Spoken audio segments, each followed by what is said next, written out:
Then I think you scrap the whole idea of having anything ever in Western Australia because they don't have the community, but they do. That's the whole thing. And if you don't, I'm taking North Melbourne to cover 36.5 points against the Lions. Jez, what do you got? Adelaide to beat Port, so they got to beat them by 24 points.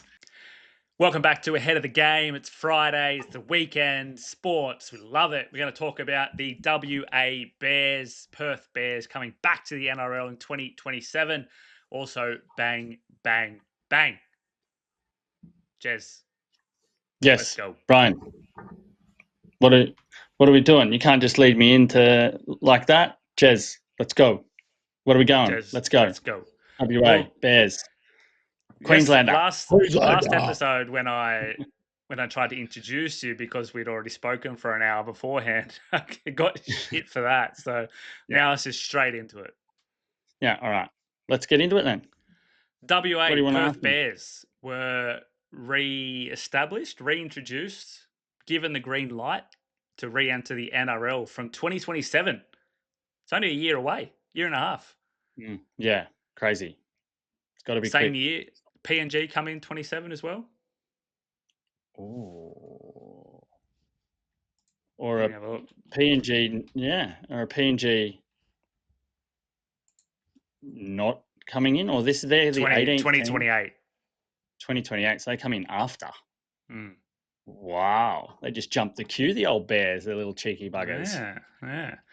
I want to get your first reaction because I think we might be sitting on two different sides of the fence around how this team is going to look. Like, I think we're both positive of expansion, if I understand. Yeah. Tell me about you're high on Billy Moore. Yeah, man, I'm really high on Billy Moore. I thought he was just like coming in knowing absolutely nothing about what Billy Moore is after basically the origin where he's screaming down the tunnel, and that's the only view of Billy Moore you have, and the animal that he was on the field, and like just absolute gun. But you think, all right, he just sinks tins and he's, I don't know, running a butcher somewhere, like, but absolutely not. Billy Moore is articulated and very professional. He has a restaurant in Murwillumbah on the Sunshine Coast that is apparently a very successful restaurant in the area, and he is like a speaker at business lunches, and is just a completely different view. Like, I was just first listening on from the Matty Johns show first, and just like listening to it in the background. I'm like, who's this dude talking? And went there and it was Billy Moore. I was like shocked, but it just feels like he's, you know what, he's obviously a North Sydney Bears great icon, Hall of Famer at the club. So the perfect face. Like if you're thinking footy and bogans and, you know, people supporting the actual footy side of it, not the business side. And then all of a sudden he comes out successful businessman, motivational speaker, and has this articulation of talking about, you know, the things and the challenges that the Bears are going to have coming in, and different strategies that they're going to try and do to build the club, and what's good and what's bad, and then just being like realistic about it, and not trying to overplay the business side either. He's still just like, oh, you know, I found out I come home to Brisbane and drank some wine with my wife, and then drank too much wine with my wife, and then we went to bed, and I woke up and had a message saying that the club's come in. I was just like, oh, bloody hell, like it really shocked me, you know, like telling those types of stories to connect with the, you know, the average Joe Aussie, but then has this very sort of tactical and strategical mind after. I think like what a guy to have as your sports director coming in to start a new franchise that's, you know, a whole new challenge of blending like the western side of Australia with the eastern side of Australia, and a merger like that. Like that's not easy considering there's 6 hours between, and trying to bring for fans from there to Western Australia. But yeah, there's obviously going to be challenges, but I think it's good to have the Bears logo down in the bottom this side corner of the screen again, because I don't know, I liked the Bears. They were a good addition to the ARL back then, and what was it? The 6 Taylor? hours you're speaking about, you mean, is that how are you getting 6 hours? Well, isn't it from Brisbane on a flight from Brisbane to Perth is about 6 hours? 4 hours. Didn't we And do 4 hours from Melbourne? it's the same, 4 hours and 10 minutes What, from for Brisbane? yeah. I don't know, I just have, like, when I've flew to Perth, I don't know, back in 1969, and it took 6 hours.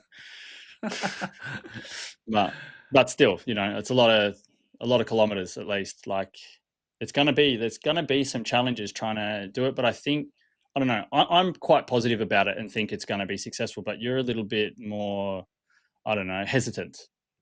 I think the the basis of them aligning with a club from the East Coast is wrong. I think they Mhm. should have been given their own history, their own, like, resurrect the Western Reds if you're gonna Mm, do anything about a team from the past.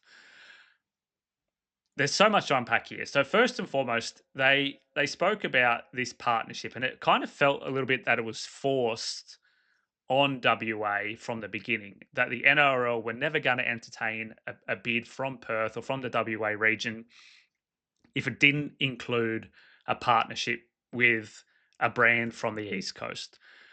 And originally they said, okay, we'll do it because we want to have something in, and they put a bid in, and it was rejected because it didn't meet expectations. And then all of a sudden, like, then it went quiet for a while, and then all of a sudden they mm. just popped back up and they're in, and it's the Bears and the WA, and it's based around the government, the WA government going in and supporting with financial stability. And for the NRL, I think that's important because what they've done now is they've secured a bunch of cash for grassroots footy in the region, which will Mm. ensure the long term stability and the longevity of the sport and also of the club in that region, which I think that is fantastic. But I can't understand why they need to go with the Bears or the Jets. That they was for a time there. They were like, Mm. let's go with the Jets because North Sydney were being assholes, and I don't get it. Give them their own bloody team. Why do you need to have the Bears?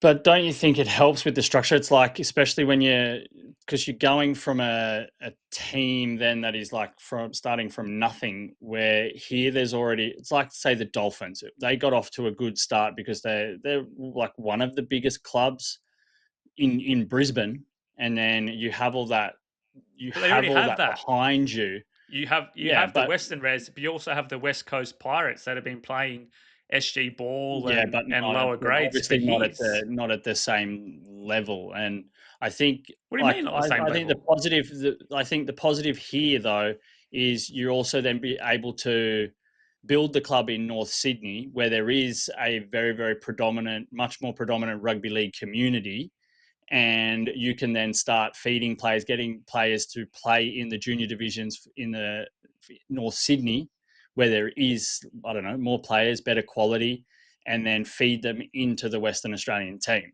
So, like, But I don't that's not going to see. work. You see that in other sports where they try it. Like if you just look at the AFL system, they say, "Oh, we'll develop the players in Victoria. That's where the majority of players are, and then we'll feed them Mm, to Perth. We'll feed them to Brisbane. We'll feed them." mm. And they don't want to stay there because that's not their home. That's not where they want to play. It's not where they have their family and their friends. Yeah, So that's what? definitely a challenge, but I think It's a to major problem. It's not a but challenge. It's a otherwise you just major problem. bring shit people that you don't have the coaching and the support that you would have in Sydney in WA, and you're going to struggle to get higher quality juniors because But there's not if you the identify that the community there. problem is that you don't have that in WA, you need to make that in WA. There's Yeah, no but that shortage takes of time. That's not people going to with happen talent. overnight. Like, Well, you but need this. You got to that's the build it whole thing. You first. can't do it by halves Mm, because now what you're doing is you you're going half, giving half your heart into it because you want to try and middles hit somewhere in the middle. Half the Bears people that were so in love with the Bears, they don't want to be connected with a team in Perth. They're going to go, well, fuck you. We don't want to be part of that because it's not North mm, Sydney. And half the people in WA, like, we want to be the WA Pirates, we want to be the Western Reds or whatever. We don't want the fucking Bears here. Get off. We don't like you. Yeah, So but you're excluding so many people by doing this, and mm, you're not doubling down. You're not investing in the product of footy in WA by holding on to something from Sydney that but but couldn't hack it in Sydney as their own. but look at it like, say, Fitzroy and the Brisbane Lions. Like, there's still a lot of positives that I guess they lost a lot of their connections with Fitzroy now. Most people don't even know that Brisbane Lions came from Fitzroy, basically. But they have now become their own identity, and they've built their own Exactly. identity, but not at the start. They were Yeah, but from they Melbourne and were didn't getting still all the have support from a community there, and a lot of fans no. followed Brisbane. I know people that followed Fitzroy and now follow Brisbane. Yeah, and So, like exactly what I said. Half of them are going to go, "Fuck you. We don't want to follow yeah, the Brisbane Lions. We want to follow the Fitzroy team." But half of yeah. them are But going to then it's follow. like, Yeah, then okay, I think but you scrap the whole idea of having anything ever in Western Australia because they don't have the community, and they there's it's do. That's the too whole hard to thing. And build if you from the don't, ground roots. it's But they not too don't. They hard. have. They have it. Mm, They have. no, I That's don't the know. I whole don't thing, know. and the whole basis of their There is a argument community, but is not we good enough. have the community, and with a team and with proper investment in having the team there, we can build it out and make it WA. And I think it's the wrong way to do it because they're going to exclude so many people, and they're not doing enough to make sure it's going to work in the way it could have been the best way. Now they're trying to play the middle, and they're going to get burnt in the ass in one way or another. And I just think it's the Hindsight. wrong way to do it. Let's see how it plays out. Mm. I like. It's funny. We don't usually disagree this heavy on certain sporting issues like this, but it's interesting. It's good. It's good. um, with regards to players, Jez, Mm, 2027. So obviously they're going to want to have some players already contracted maybe in 2026 to try and get them over there and start building in the club, training. I don't know. But off players that are off contract at the end of 2026 that could possibly be targets. Um, while I'm talking, you can bring up Zero Tackle have a good all right. Yeah. page. Right where I ended up. Good old zero So tackle. the Broncos, and this is a big one. Now I don't know.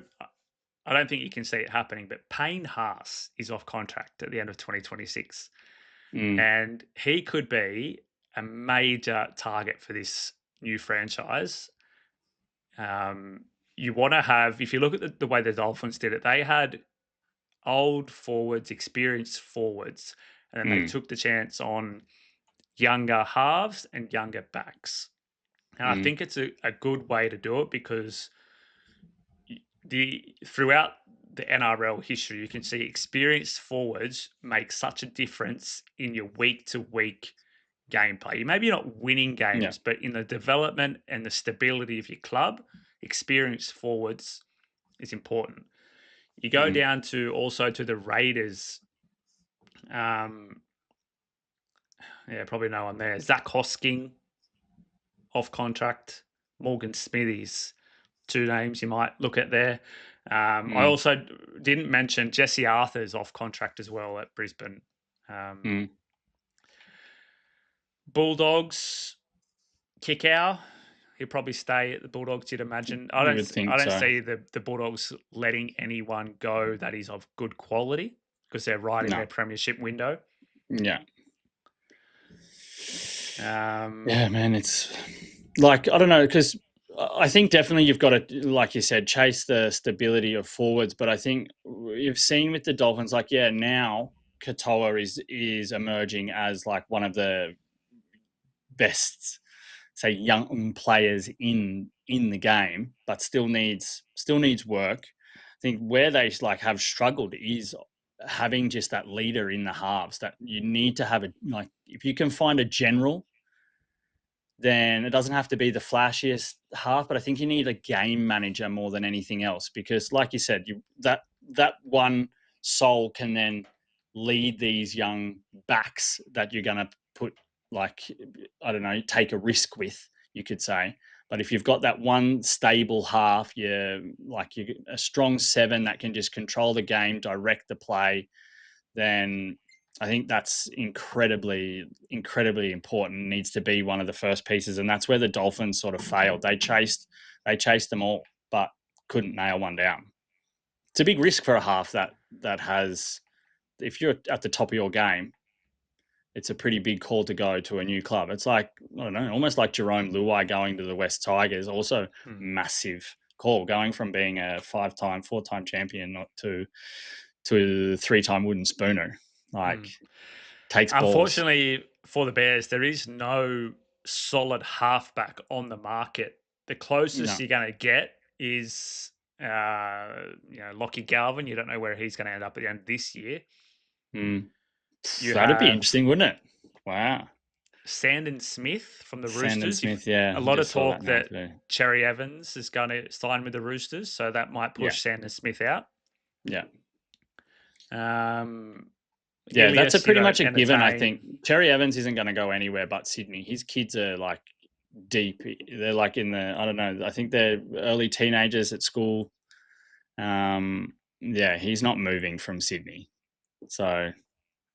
Well, no, like there is the opportunity. Like, if you move to Queensland and you say, this is where we're going to spend the rest of our lives, because you're going to set yourself up with maybe a coaching job at the Broncos, with the Titans, or wherever, or the Dolphins, then okay, we're going to make this move. It's going to be a one move, and we're going to stay here and everything. Then I can still see that happening, but I also believe he'll stay in Sydney. Yeah, there is no real halves. Luke Metcalf, not going to leave. No, I don't think he leaves. Yeah, it's tough. Jerome Hughes. Yeah. Harry Grant. You're going to pay way too much money to get Jerome Hughes to go to Perth, I think. So that's an interesting one. But there are a heap of forwards that are available. Yeah. And I think,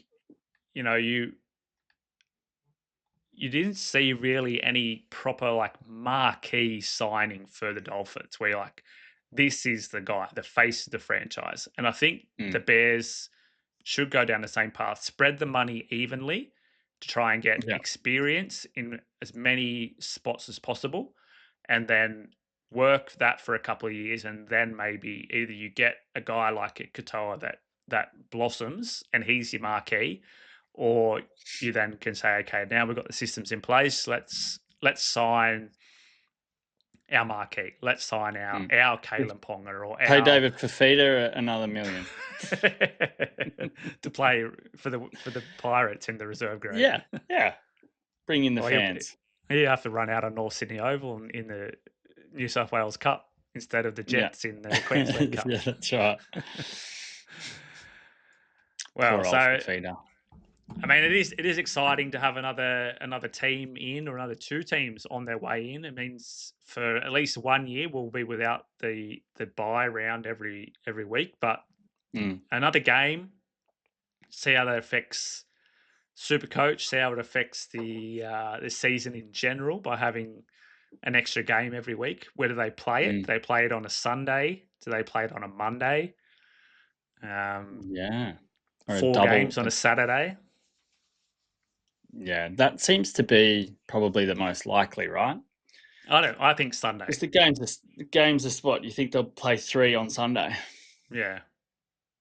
Because I think they're going to want to retain the so they're not overlapping. And you can start a game earlier on a Sunday than you would on a Saturday. Yeah. Again, people are more used to it. The games are starting about 2:00. You got to get used to a 12:00 start or something. The AFL start that early on Sundays or Saturdays. Yeah, they do still have, in Magic Round. It's a 3-game Sunday, so you're getting I think it was 2, 4, and 6. Thereabouts. So you're getting a Sunday evening slot. Yeah. But Monday might be more lucrative from a TV standpoint, especially. But then again, if they're playing in Perth, then it can start 7:30 in Perth, and it'll be a 9:30, like they do in the NBL with the Wildcats. Starts at But- 7:30 in Perth, but it's a 9:30 on the East Coast. But you're going Yeah, on a 2 hour Saturday difference. then? Mate, it's a long session at the pub, isn't it, on Saturday, Nah. watching footy. No, but what I mean, you could start the game at 4 locally in Perth and have it played at 6 on the East And Coast. work that in also with the earlier games in New Zealand and work the whole time zone. Yeah. Interesting. Cool. All right. Session 2, segment 2. Bang, bang. Bang, We're bang. 1-1. Yeah. Good old Dylan Brown paid off this week, eh? Scored even last night. I got to stop backing the Eels over at bets.com.au. I don't care who they're playing next week. I'm backing against them. I've been burnt by them now 2 weeks in a row, backing them to cover. Mate, man, they were like, why don't they, before we even get into bang, bang, like, why don't the Eels just play like they played in the final 10 minutes of the game? Because they were dangerous. They start doing stuff. They try and play like they're not this team that can play the percentage football and win. They don't have the depth. They don't have the forwards anymore. They've got to play expansive, like a little bit like what the Warriors were back in the day, where they also could win games because you don't have the core talent to grind out teams. So you've got to spin the game on the head, spread the ball wide early. When they were like chasing points at the end, they were hectic. Like, and they do have the class and the connections to be able to, like, you're going to make mistakes, absolutely. And the problem is they don't have the defense to be able to yes, I guess stop the other team scoring if they're in bad field position or a good opposition in good field position all the time. But like, throw the ball around, use it. Dylan Brown, run the ball. Mitchell Moses, cut out passes. Give Adokar early ball. Like, do that, and you'll shock some teams because they'll just be stunned. Like, they're so much better when they were throwing the ball around instead of just trying to play percentage football. Because Katoa was burning them with his kicking game, man. Like, he's becoming one of these little game managers as well. He's like, his downfall now is sort of his kicking game closer to the line. Like, that's where he can sort of fuck up a little bit. Yeah. Like, but his game management is becoming incredible. But bang, bang, bang. Have you got something on your tongue? Well, I'm going to say week 1, we had AFL. It was Mabior Chol and George Artis goal kicking. Last week, we did tries in the NRL. Yeah. This week, Jez, we're going back to the AFL, and we're going to be, I'm pretty sure you are on an underdog on Saturday Saturday. The Gold Coast Suns. I'm almost forcing you to pick that one because I want to pick these guys. Yeah. Yeah, you want to pick the Western Bulldogs. Oh, you're on them. No. The Suns are favourites. Suns are favourite. Yeah. No, I want to pick North Melbourne to cover. Over against Brisbane. What's the line? 36.5. Oh, that's kind, man. What, like, these games between the sort of top sides have been closer to 50 earlier in the year, and now it's only 36. Yeah, but it's Brisbane. They haven't covered, or they've covered 3 in a row, but they were struggling to cover. They start so bad, Brisbane. Yeah. Okay, so you want to pick Northman. I've got to pick an underdog. All right, let's just bring up the book. Or you pick a favourite to cover by the same amount. So it's the opposite side of it.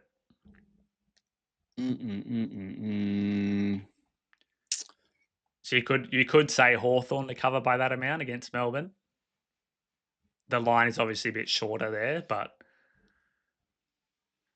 I want Hawthorn to win by 30.